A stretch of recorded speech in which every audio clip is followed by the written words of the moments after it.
గురవింద సామెతను గుర్తు చేస్తున్న భూమన కరుణాకర్ రెడ్డి తీరు. జగన్ హయాంలో తిరుమలలో జరిగిన అనాచారాలకు అంతే లేదు. జగన్మోహన్ రెడ్డి హిందూ వ్యతిరేక కాదా అన్నది పక్కన పెడితే ఆయన హిందూ అయితే కాదు. ఇందులో ఎటువంటి సందేహాలకు తావులేదు. అయితే ఆయన ముఖ్యమంత్రిగా ఉన్న కాలంలో ఆంధ్రప్రదేశ్ వ్యాప్తంగా దేవుళ్లకు, ఆలయాలకు, హిందూ ధర్మానికి జరిగిన అపచారాల గురించి ఎంత చెప్పుకున్నా తక్కువే. ఆ సంఘటనలే ఆయన హిందూ వ్యతిరేక అన్న అనుమానాలు బలపడేలా చేశాయి. ఒక విధంగా చెప్పాలంటే హిందూ సమాజం వ్యక్తం చేసిన ధర్మాగ్రహమే ఆయన్ను అధికారం నుంచి దించేసిందని చెప్పొచ్చు.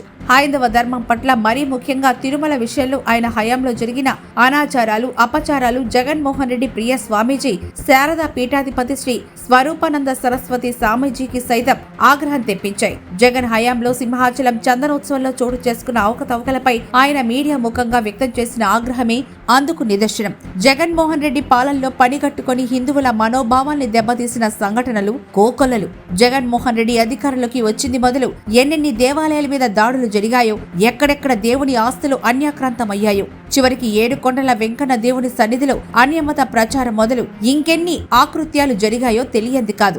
అంతెందుకు, కలియుగ ప్రత్యక్ష దైవంగా భావించే శ్రీ వెంకటేశ్వర స్వామిని నల్లరాతితో పోల్చిన నాస్తికుడు భూమన కరుణాకర్ రెడ్డిని తిరుమల తిరుపతి దేవస్థానం బోర్డు చైర్మన్ గా నియమించడం ద్వారా జగన్ తన తీరేమిటో, వైఖరేమిటో ఎటువంటి దాపరికం లేకుండా చాటుకున్నారు. టీటీడీ చైర్మన్ గా భూమన ఉన్న కాలంలో వైఖానస ఆగమ శాస్త్రాన్ని, ఆచార వ్యవహారాలను పక్కన పెట్టి టీటీడీ ఇష్టారాజ్యంగా తీసుకుంటున్న నిర్ణయాలు భక్తులను ఆవేదనకు గురిచేశాయి. ఒక్క మాటలో చెప్పాలంటే హిందూ ధర్మ రక్షణ కోసం ఏర్పడిన టీటీడీ ధర్మ విరుద్ధ చర్యలకు నిలయంగా మారిందన్న విమర్శలు వెల్లువెత్తాయి. అంతేకాదు, భూమన టీటీడీ చైర్మన్ గా బాధ్యతలు చేపట్టిన తర్వాత టీటీడీ ఒక వ్యాపార కేంద్రంగా మారిపోయింది అన్న ఆరోపణలు, విమర్శలు పెద్ద ఎత్తున వచ్చాయి. గోవిందనామ స్మరణ తప్ప మరో పేరు వినిపించడమే అపచారంగా భావించి తిరుమల కొండపైన ఏకంగా రాజకీయ జెండాలు, స్టిక్కర్లు దర్శనమిచ్చాయి. ఇంతగా తిరుమల పవిత్రకు భంగం వాటిల్లేలా వ్యవహరించిన భూమన కరుణాకర్ రెడ్డి ఇప్పుడు హైందవ ధర్మ పరిరక్షకుడి అవతారం ఎత్తినట్లుగా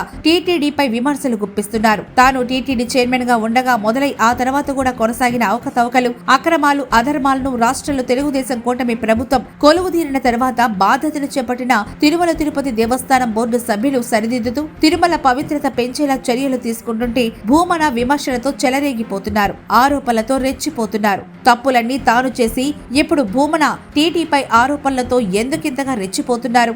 జనం విశ్వసిస్తారని ఎలా భావిస్తున్నారు? అంటే తిరుమలలో వర్షం పడితే ప్రపంచ వ్యాప్తంగా ఉన్న తిరుమల శ్రీవారి భక్తులు తడిసి ముద్దవుతారు. తిరుమలలో జరిగే ఏ చిన్న సంఘటనైనా భక్తులు, హిందూ ధార్మిక సంస్థల దృష్టిని ఆకర్షిస్తోంది. అందుకే తన్ను చుట్టుముడుతున్న కేసుల నుంచి ప్రజల దృష్టి మళ్లించడానికి భూమన ఈ రకంగా టీటీడీపై విమర్శల దాడికి దిగుతున్నారు. తద్వారా తాను తిరుమల పవిత్రతను కాపాడడానికి కంకణం కట్టుకున్న వ్యక్తిగా జనం దృష్టిలో పడేందుకు ప్రయత్నిస్తున్నారు. తిరుమలకు సంబంధించిన అంశం అంటే మీడియా వాస్తవమా, అవాస్తవమా అన్న శోధంలోకి పోకుండా ప్రాధాన్యతనిచ్చి ప్రాచుర్యం కల్పిస్తుందన్న భావనతో భూమన ఇలా రెచ్చిపోతున్నారని పరిశీలకులు అంటున్నారు. అన్నిటికీ మించి జనం మెమరీ చాలా తక్కువ అన్న భ్రమంలో భూమన తన హయాంలో జరిగిన అపచారాలను ప్రజలు మర్చిపోయి ఉంటారని అనుకుంటున్నారు. ఇప్పుడున్న తిరుమల తిరుపతి దేవస్థానం బోర్డు సభ్యుల ప్రతిష్టతను దెబ్బతీయాలంటే ఇలాంటి ఎదురుదాడి శరణ్యమని భ్రమిస్తున్నారు. అయితే భూమన రీతి గురువింద చందంగా ఉంది అన్న అభిప్రాయమే సర్వత్రా వ్యక్తమవుతోంది. భూమన ప్రతి విమర్శపైన మీ హయాంలో చేసిందేమిటి అంటూ జనం చర్చించుకుంటున్నారు.